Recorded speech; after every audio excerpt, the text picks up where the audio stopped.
Imagine a world drowning in confidence, a roaring party fueled by paper promises. Everyone believed they were getting rich, that the good times would never end. But what if I told you that the very architects of that prosperity, men of immense power, meeting in secret, inadvertently set the fuse for the greatest financial explosion in history? What if the crash wasn't just an accident, but the inevitable outcome of a game played with global debt and a hidden agenda? This is the story of 1929, the year the world economy broke, and the secret meeting that crashed it all. Welcome to Paradox of Finance. The year is 1927. The Jazz Age is in full swing. America is booming. Factories are churning, cars are rolling off assembly lines, and the stock market, it's soaring. From Wall Street titans to shoeshine boys, everyone wants a piece of the action. You could buy stocks on margin, putting down just a small percentage of the price, borrowing the rest. It felt like free money, a new era of endless prosperity. But beneath the glittering surface, the global financial system was like a house of cards, intricately balanced and teetering on the brink. Across the Atlantic, Europe was still reeling from the scars of World War I Germany. Burdened by crippling reparations, was struggling to rebuild. Great Britain, once the undisputed financial hegemon, saw its power wane. Their central bank, the Bank of England, led by the formidable Montague Norman, was desperately trying to restore the British pound to its pre-war gold standard. This wasn't just about national pride. It was about global financial dominance. But to do this, they needed one thing: lower interest rates in America. So in July of 1927, a remarkable, almost unbelievable meeting took place. Picture this: the head of the Bank of England, Montague Norman, sailing across the ocean. Not just for a casual visit, but for a highly sensitive, confidential discussion. His destination: the New York Federal Reserve.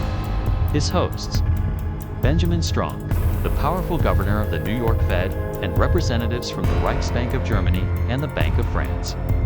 Four of the most influential central bankers in the world meeting in an almost clandestine manner, far from the public eye. Their goal, ostensibly, was to stabilize the international monetary system. Europe needed help, specifically Germany, and the belief was that cheaper money in the US would stimulate European economies, allowing them to pay their war debts and reparations. It sounded noble, even necessary. But what happened next would send shockwaves across the globe, reverberating for decades. At the urging of Norman, Benjamin Strong, against the advice of some within the Federal Reserve System, agreed to lower the US discount rate, the rate at which banks could borrow money from the Fed. This was a critical decision. In simple terms, it made money cheaper and more abundant in America. Now, imagine what cheap money does to a booming stock market. It's like pouring gasoline on a bonfire. Suddenly, borrowing to invest in stocks became even more attractive. Speculation, already rampant, exploded. People weren't investing in companies. They were investing in the idea that prices would just keep going up. It was a self-fulfilling prophecy of greed. The Dow Jones Industrial Average, already climbing, began a meteoric ascent. From 200 points in 1927, it rocketed past 300, then 350, nearing 400 in 1929. Everyone was a genius. Everyone was getting rich. But it was a phantom prosperity. This flood of cheap money wasn't just flowing into productive businesses. It was primarily feeding the speculative frenzy on Wall Street. Corporations, instead of investing in expansion, were lending their surplus cash to brokers, who then lent it to speculators buying stocks on margin.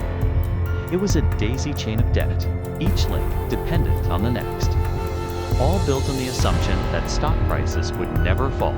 Meanwhile, the very problem they aimed to solve, European economic woes, persisted. The cheap money from America wasn't primarily flowing to Europe. It was staying home, fueling the American boom. The gold that was supposed to flow to Europe to stabilize their currencies was instead being attracted back to the booming US economy. The very mechanism they hoped would create stability was creating instability. The men who met in 1927 were not villains with a master plan to destroy the world. They were men operating under immense pressure, trying to manage a complex global financial system that was fundamentally flawed. Their intentions, arguably, were to restore order. But the unintended consequence of their actions was to supercharge the very speculative bubble that would soon burst. As 1929 dawned, warning signs flickered across the financial landscape. A few voices, like that of Roger Babson, a financial analyst, dared to predict a crash. But they were largely ignored, dismissed as doomsayers. The party was too good, the music too loud. The Federal Reserve, realizing the danger, eventually tried to tighten credit to cool the market, but it was too little, too late. The train had already left the station, accelerating towards a cliff. Then came October. Black Thursday, October 24, 1929. The market began to crack. Selling pressure intensified.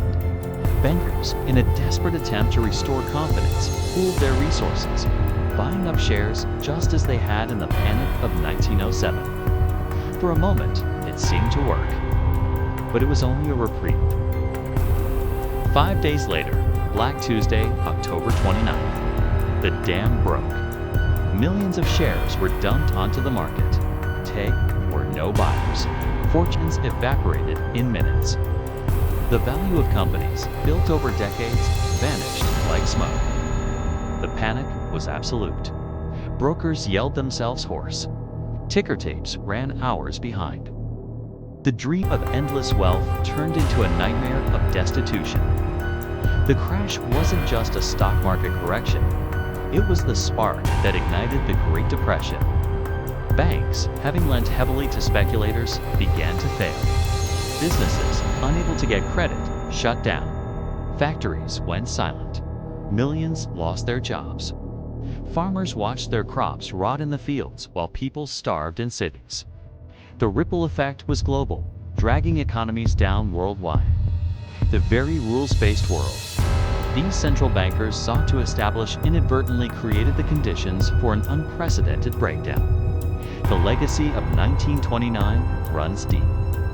It reshaped global finance, leading to the creation of new regulations and institutions designed to prevent such a catastrophe from ever happening again.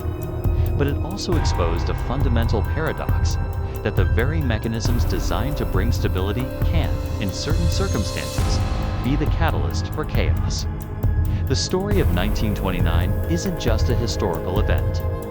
It's a profound lesson in the delicate balance of power, debt, and human nature in the grand game of money. The story of the 1929 crash is far more complex than a simple economic downturn.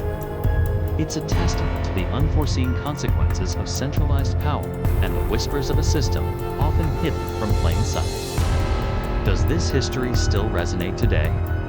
Do you see parallels between 1927's cheap money and current economic policies?